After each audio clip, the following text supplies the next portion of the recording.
Jata hľadal spoluhráča na autové vhadzovanie, našiel Horváta. Ale samozrejme, spádová oblasť to nie je až taká veľká, ak sa obzrie. Prízemný center si nikto nebol. Okunola hľada Pekára v nábehu a takisto aj dobre pripraveného. Zaujímavá lopta na ľavé krídlo, Laktionov je rýchlejší. Laktionov už je v zaujímavej pozícii, ťahanica telo na telo. Oboma domácimi stopermi, GB Bom a Ivanom Strakom.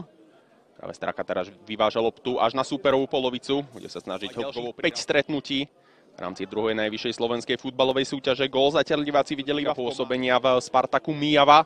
Treba povedať, že z Myjavou zažilo celku úspešnú sezónu, ale na pozíciu hlavného, na pozícii šestky čaká na to, aby mohol založiť útok svojho tímu. Čo táto lopta? A teraz už aj snaha Adama Cisára to zatvárať z ľavej strany. Pripája sa k nemu s 21-kou práve Castellano. Podaní Bielovského, prihrávka, ktorá mala hľadať práve Benoviča. Dostal loptu späť, prihrávka, ktorá sa dostala do pokutového. Si spätnou loptou Lukáčik chcel pokračovať, umožnené mu to, ale nebolo. Skar Castellano nezvládol tento súboj. Ivan Straka pôjde dopredu, má tam v krídle opäť Lukáčik.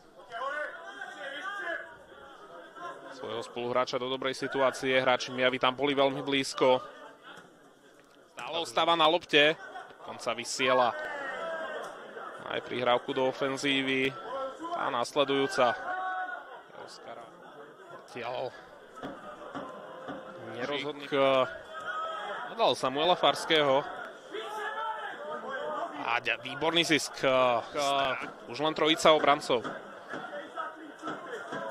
ktorá ostáva na strane dolného Kubína. Výborne hrajúci Samuel Brnša. Pokračovať Diane Dibiba pre Ivana.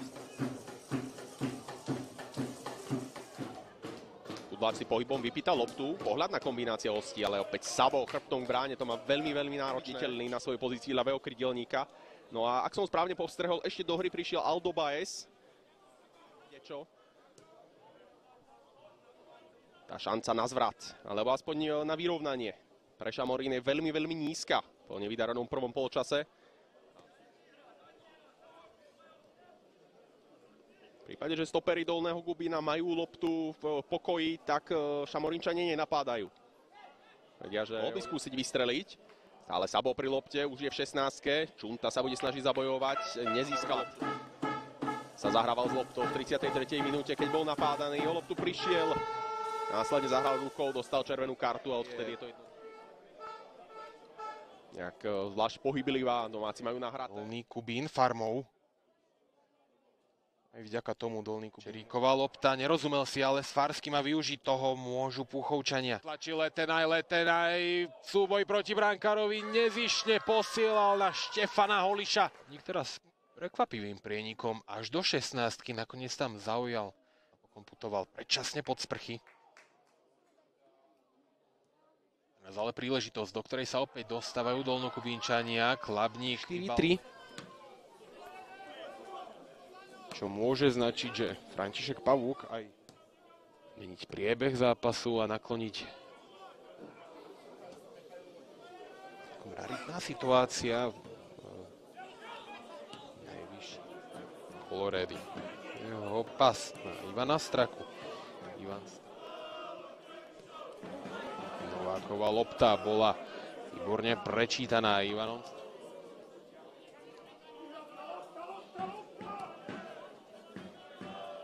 Čaká posledných 15 minút riadneho hracieho času. V lopte zostávajú domáci. To im vyhovuje v momentálnej situácii Marcel Novák.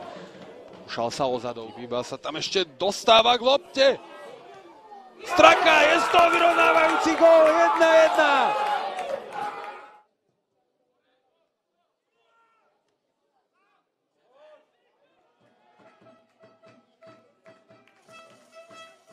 Ťažká lopta medzi domácimi stopermi.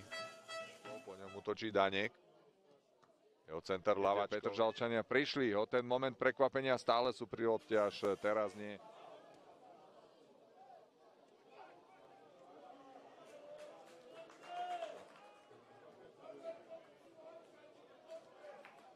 Dolný Kubín, Kelembet si nabiehal v pokutovom území, že tam bol zasiahnutý do tváre.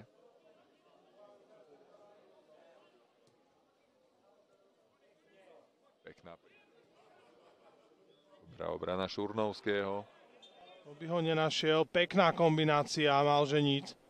Mu príliš nevyšiel, našiel iba Farského, Ujlaky páli z diaľky. Farský. Bača, Straka. A teraz Rédy, trochu do špeku. A jeho pokus neprešiel k Vasilovi. Minulógiou vytlkol bloky. Ríšavý zablokoval a už dokázal Karajvič veľmi rýchlo rozohrať. Aj na Nike TV.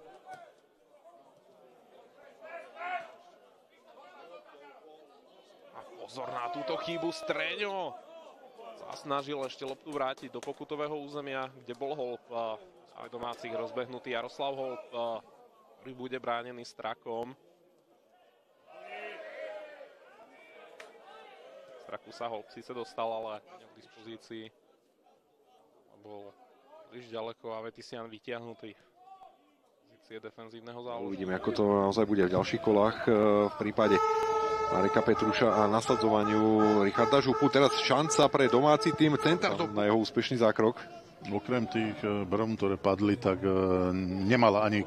Zakončuje dobrý blok od Machaja. Ešte trvá možnosť pre Prešov, ale Jozef Dolný je odzbrojený.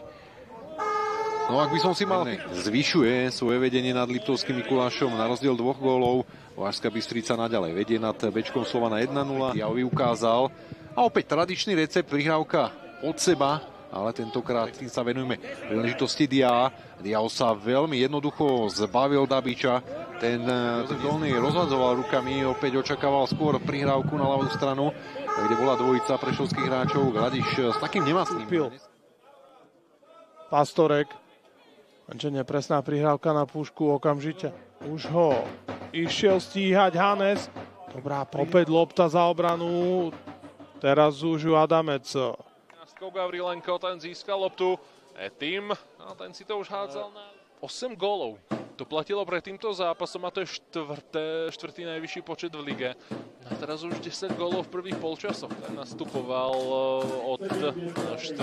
kola v zvyšných zápasí a nakoniec ju ani len neudržal v hre. Mlynár sa krásne dokázal uvoľniť naľavo, nikto si ho ale nenabehol správne.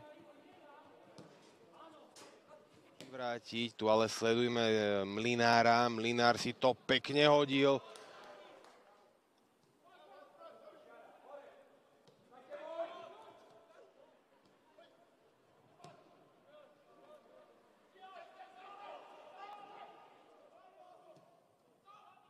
Bieleho centrovaná lopta.